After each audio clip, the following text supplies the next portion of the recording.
You're listening to an Ono Media podcast. Hey everyone, and welcome back to the Into the Dark podcast. I'm your host, Payton Moreland.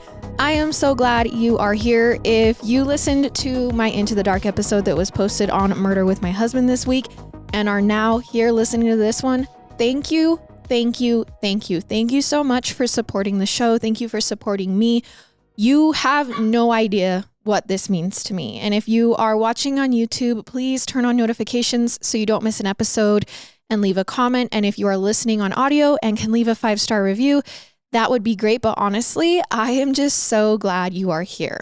Now, if you don't know, Into the Dark is a true crime podcast hosted by me, but we also dive into all things spooky, dark, sometimes tinfoil tales, which are our version of something that rhymes with conspiracy theory. We just can't say those words on the YouTube or else they demonetize us, which in and of itself, creepy, might I add. And we start with my 10 seconds. So my 10 seconds this week is that I actually learned how to play Fortnite from my iPad in my bed. If you didn't know, I stream on Twitch and I play Fortnite sometimes on there, and I usually do it from our recording studio. I just have a PC set up there, but then Fortnite actually made it so you can download on iOS. So I was like, let me try this. I Bluetoothed my controller, because I play with controller, to my iPad, downloaded Fortnite. Now, the pixels aren't great. It's a little glitchy, but you guys, I'm about to get so good. I mean, the amount of time I can spend practicing in my bed with my iPad versus having to go all the way down to the studio, turn on my PC, like it's a whole thing. I'm just saying, if I end up having to quit the podcast because I am a full-time professional Fortnite player, please support me. Please, because, girl, it's about to be crazy. I'm about to become iPad kid. You think your kids are iPad kids? I am about to become iPad kid. That is all for my 10 seconds this episode. And with that being said, let's jump into it. Trigger warning, this episode includes discussions of sexual assault, including sexual violence against underage girls, self-harm, and suicide. So please listen with care. Love is hard to define, and everyone seems to understand it a little differently. Some people say that love is a feeling or an emotion. You either have love for another person or you don't. And it's not something you really have any control over. And others say love is a conscious choice or action. When you love someone, that means waking up every day and choosing to be there for them intentionally. Some people even say that love can be dangerous because if you fall for the wrong person, especially someone who's violent or even manipulative, it can ruin your life. It can even change you. A toxic romantic relationship might turn you into a worse version of yourself. Or maybe it can put you in touch with a dark side that was always there just below the surface. And apparently, that's what happened to a woman named Monique Oliviet. She was French, Monique, and in late 1986 or so, she was freshly divorced. According to Monique, her ex-husband, Andre, was very abusive and violent. And even though she had left him and she was supposed to have a fresh start now, Monique felt trapped. She told all of her friends and family members that she was definitely still afraid of her ex-husband, Andre. She thought he might still come after her and try to hurt her. And for what it's worth, Andre has always denied those allegations. He says he never hurt Monique while they were together, and he certainly didn't threaten her after they split up. Wherever the truth lay, it's safe to say that in this point in her life, Monique wasn't in a good place. But she saw a chance to escape her circumstances in the pages of a Catholic magazine. So this magazine had a want ad in it from someone named Michel Fournier. Now, Michel was a convicted criminal, and he's a he. He was serving time in prison, and according to this ad, he was lonely, and he wanted someone to write him letters in prison and tell him about life on the outside. Well, Monique, reading this, was also lonely too. So in spite of Michelle's criminal record, she began drafting letters and sending them to him. And before long, Michel from prison wrote back. His messages just clicked with Monique. Something about the way he wrote made her feel like she understood Michelle, and he understood her too. She loved hearing from him, so she kept replying. And it only took a few weeks before they were in regular contact. Now, through their letters, Monique learned that Michelle, this man that she had begun writing and was actually giving her some purpose in life, he was serving a prison sentence for rape. He had been convicted of assaulting 15 different women and girls, some of whom were minors at the time of the crime. Now, Michelle claimed that his offenses weren't entirely his fault.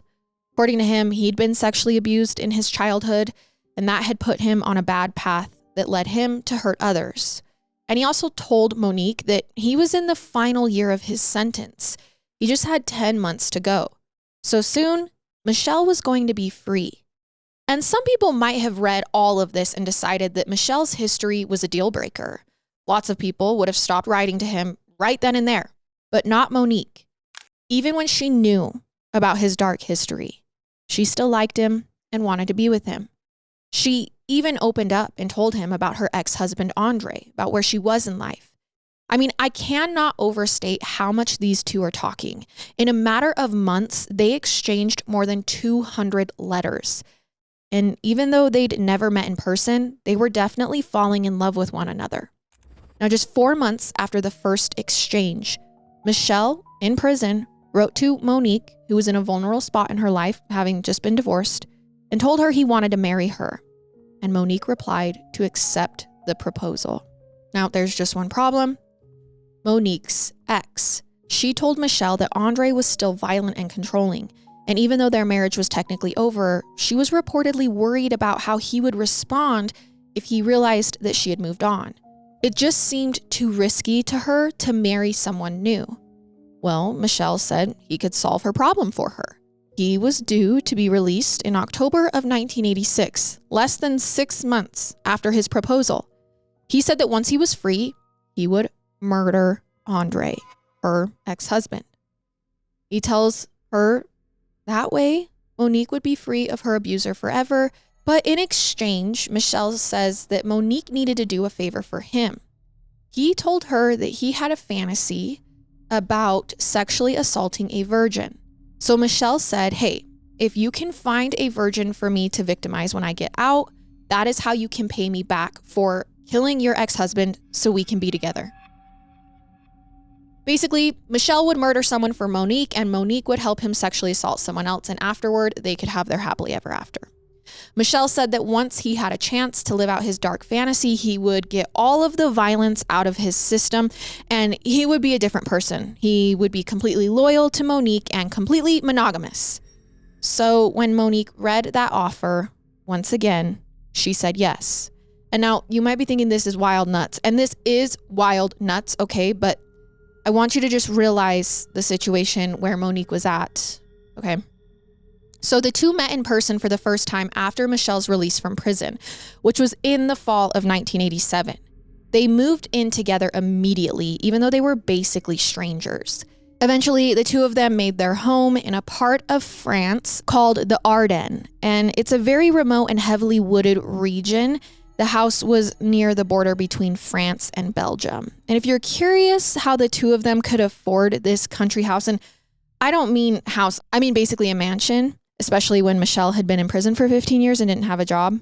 Well, there are some wild rumors. Like he gets out of prison, he moves in with his girlfriend, and they're in a mansion. But I have to acknowledge that this gossip hasn't been verified. But the story goes that while Michelle was in prison, he befriended another man who was serving time for organized crime and bank robbery.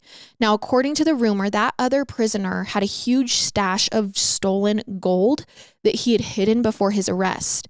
And while he was in prison, he got to know Michelle and came to trust him. So he told Michelle that he had left all of this wealth behind for his wife, but she needed help retrieving it. And once this man realized, well, Michelle, you're my friend and you're getting out soon, he asked if he could find the wife, help her dig up the treasure, and then he could have a cut of it.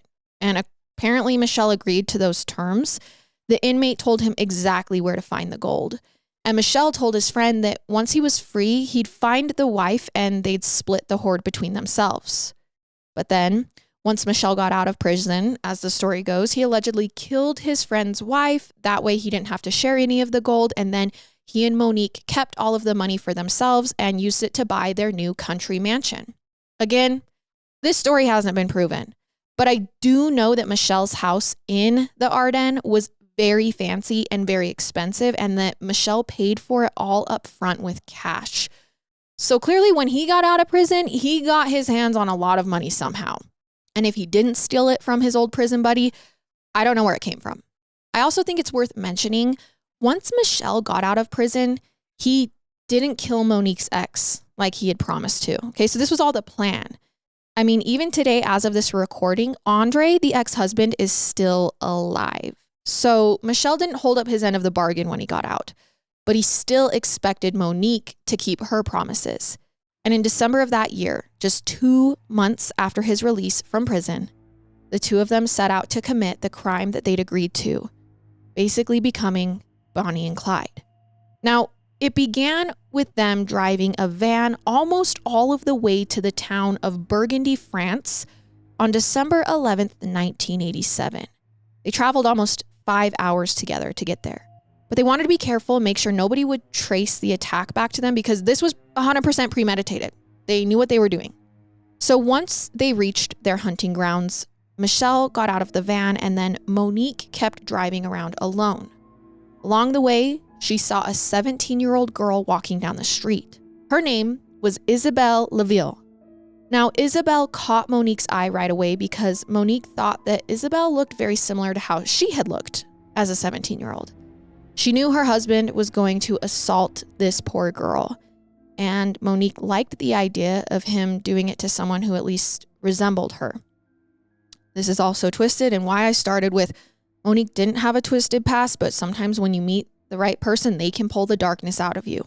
So Monique pulled over and pretended to be lost. She asked if young Isabelle could give her directions. And in an effort to be helpful, Isabelle began explaining where Monique should go.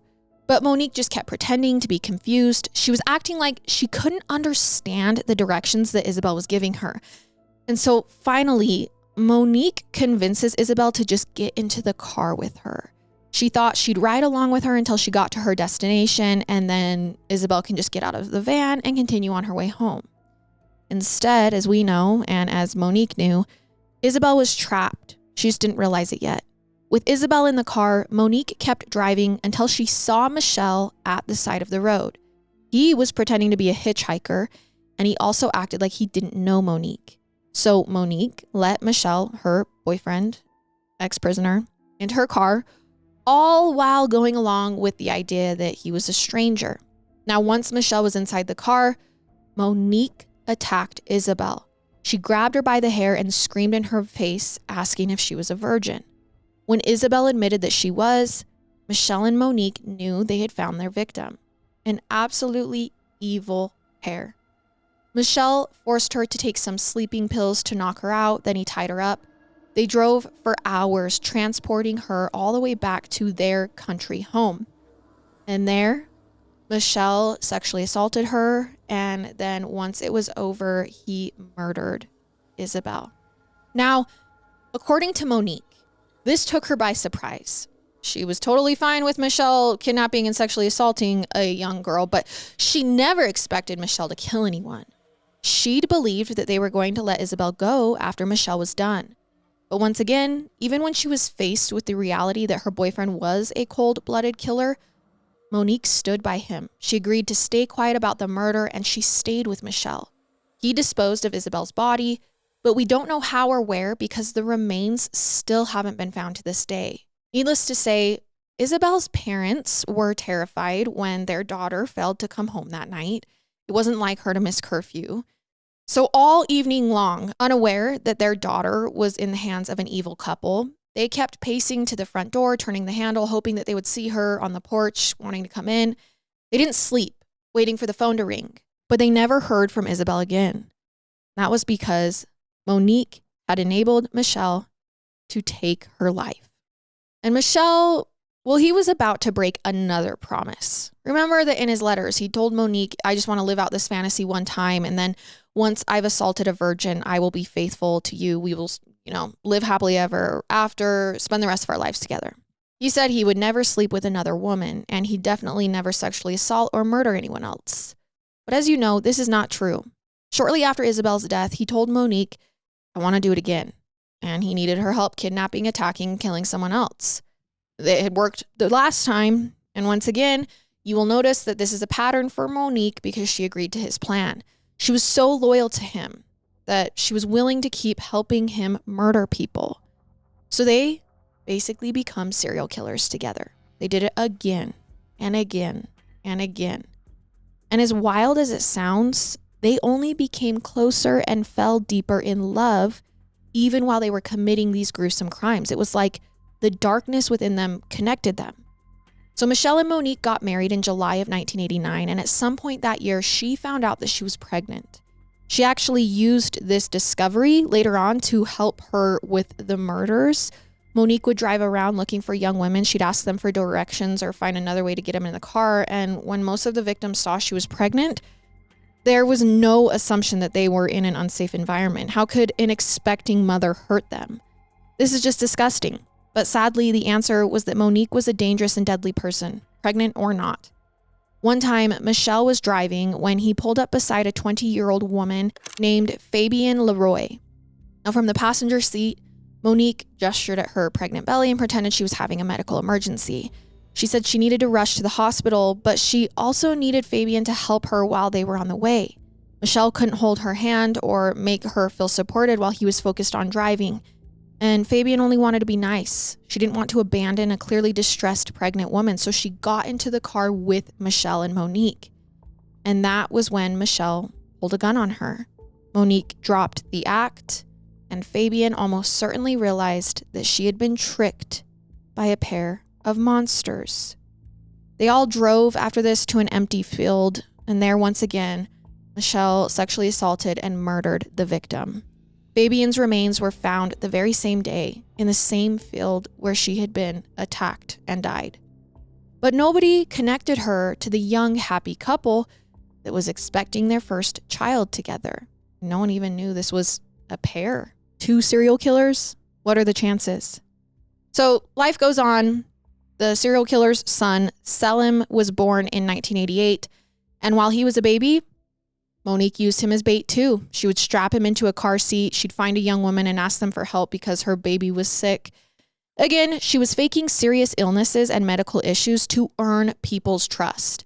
And well-meaning, kind girls and women would climb into the van to try and help Monique and her son, and then their fate would be sealed. At this point, she would drive her son, Selim, her victim, and herself back to the house where Michelle was waiting. Or sometimes her husband would attack his hostage right there in the car. In other words, he would literally kill people. They would do this right in front of their baby son.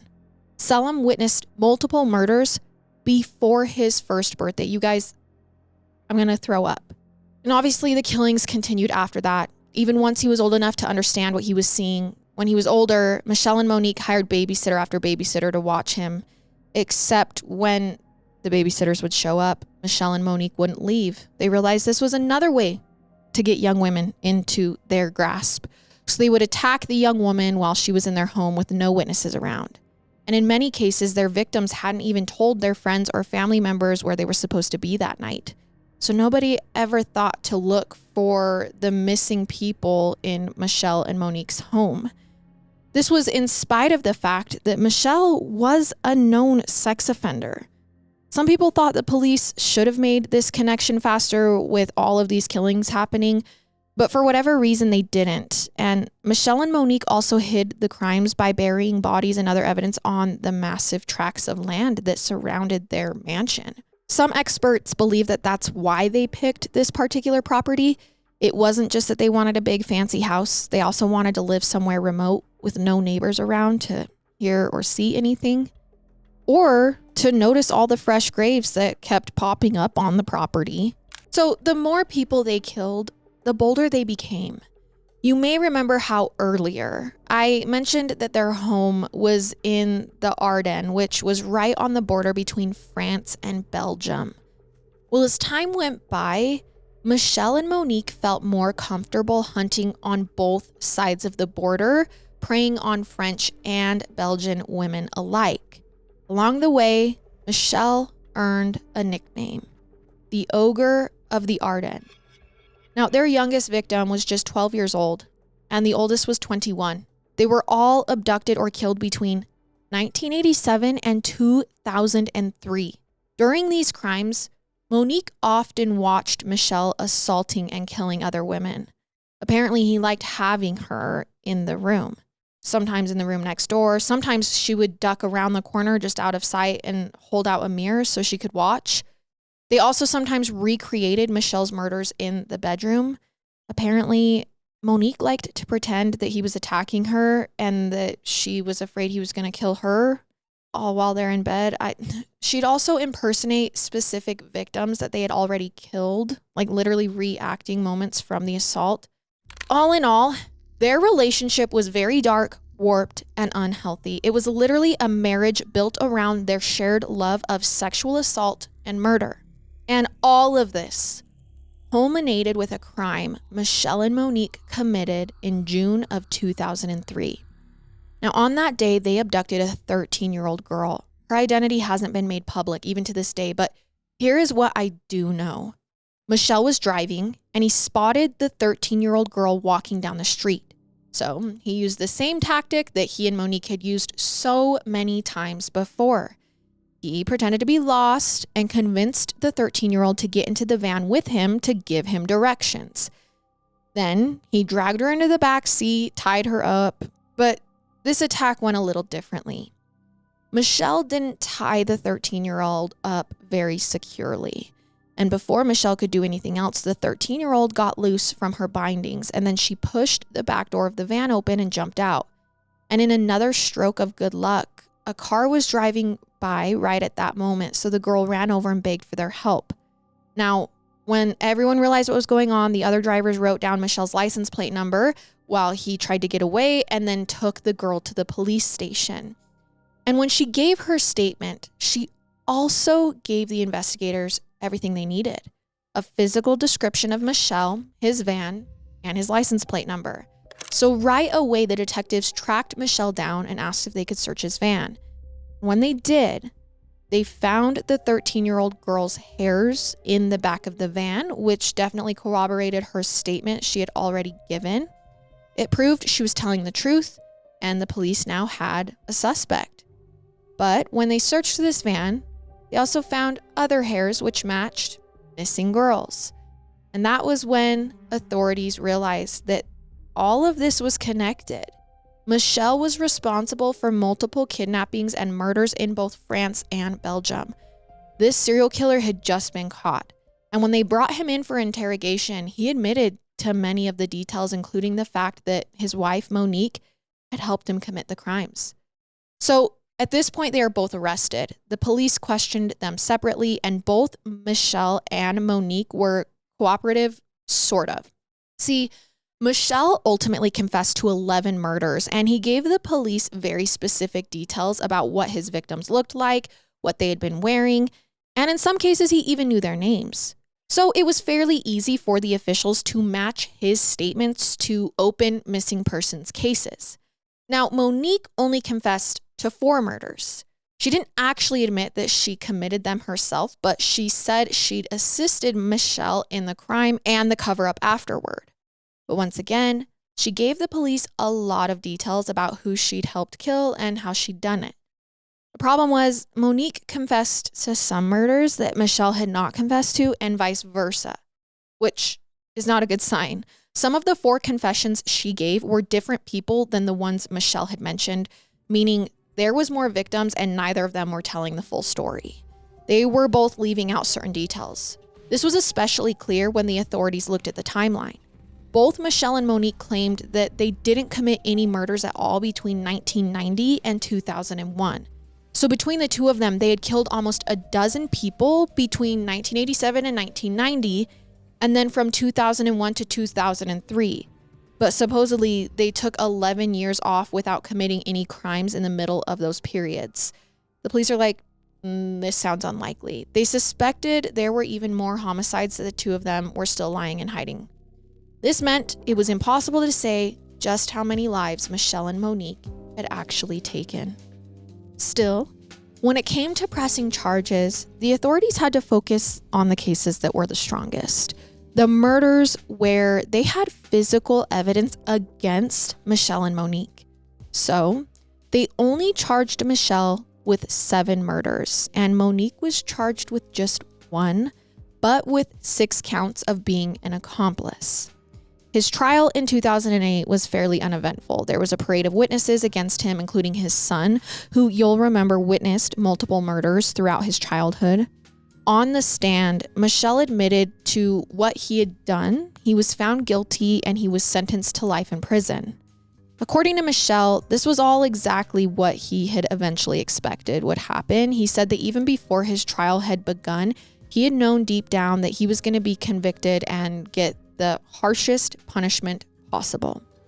In interviews, Monique said the same thing, that she knew the hearing wasn't going to go well for her.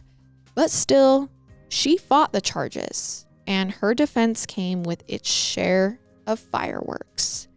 That's because, by trial, Monique's argument was that she'd only helped Michelle because she was afraid of him. To hear her tell it, the whole time she and Michelle had been together, she had been worried that he'd turn on her and murder her, just like he'd done to all of those other women. So she played along with him in order to save herself. In fact, she argued at trial that she was as much a victim as the girls that they had tortured to death. As she put it, quote, "You shouldn't think of me as being the same as him or put me in the same box." She also added that she just wasn't smart enough to be responsible for the murders. To hear Monique tell it, Michelle was some kind of brilliant criminal mastermind, and Monique tried to say that she was too innocent and naive to resist his manipulations.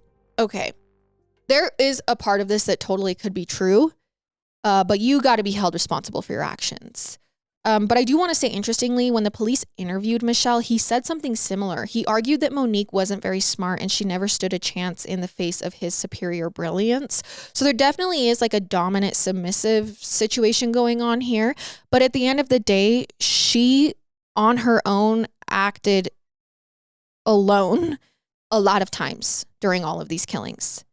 But when mental health professionals evaluated both Michelle and Monique, they came to a different conclusion. Monique did very well on intelligence tests. She scored well above average. And as for Michelle, his results, they said he wasn't very bright, but he just thought he was. Michelle was one of those people who loved using big words and complicated phrases because he thought they made him sound smart, but half the time the things he said didn't even make grammatical sense. Basically, it seemed like Monique was much smarter than him, and the experts had the evidence to prove it. Still, she argues at trial that Michelle manipulated her, but by and large, the French people didn't buy it. Besides the intelligence tests, prosecutors also said that Monique had the chance to break up with Michelle before she ever even met him in real life, when she first learned that he had a dark side, that he was in jail for raping underage girls. She could have called the authorities when he offered to make the pact that he'd kill her ex in exchange for her helping him find a virgin. The courts even had a confession from Monique where she said that one time she had put a gag on one of her victims because she was being too loud. Again, if Monique didn't want to hurt the girl, she could have just let her scream. If someone had heard the noise and called the police, she could have been saved as well. But that's not what Monique did. She helped Michelle commit and then get away with his crimes time and time again. And this was enough for her mental health counselors to say that Michelle wasn't controlling Monique. But they don't think Monique was controlling him either. Instead, the theory was that the two of them just really brought out the worst in each other.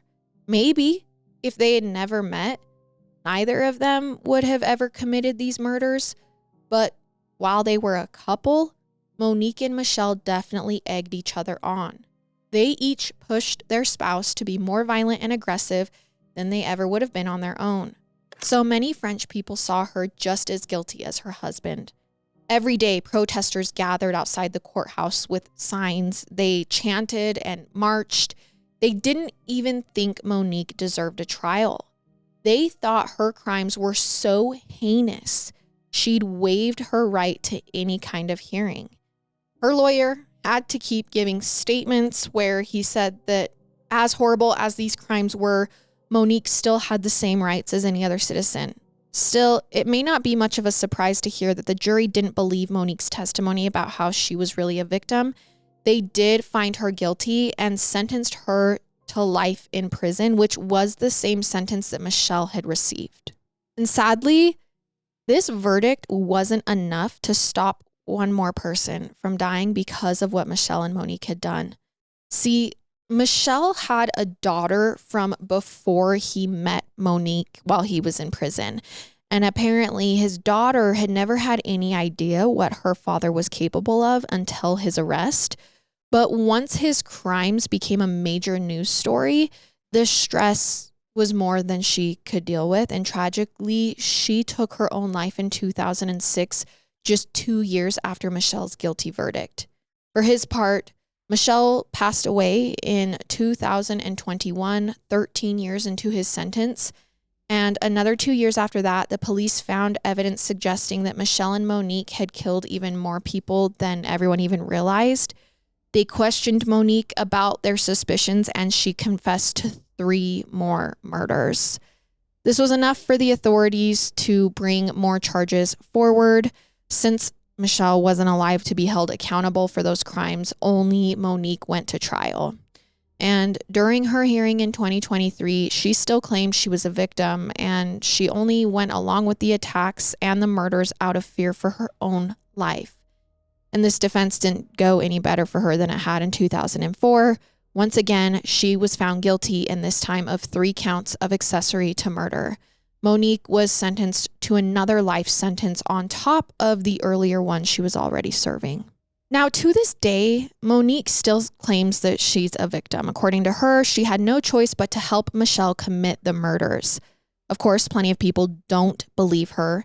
Many say that Monique is a master manipulator who's just playing the victim. And they agree that her lies aren't working. One fact in this case is undebatable, though. Everyone, including Monique, agrees that she got into a bad relationship. She fell in love with someone dangerous, and she and Michelle both became the worst versions of themselves afterward. So we can only wonder, if Michelle and Monique had never met, how different would both of their lives have looked? How many other lives might have been saved? And that is our episode for this week. Thank you guys so much for being here. Thank you for listening, and join me next week as we go further into the dark together. Goodbye.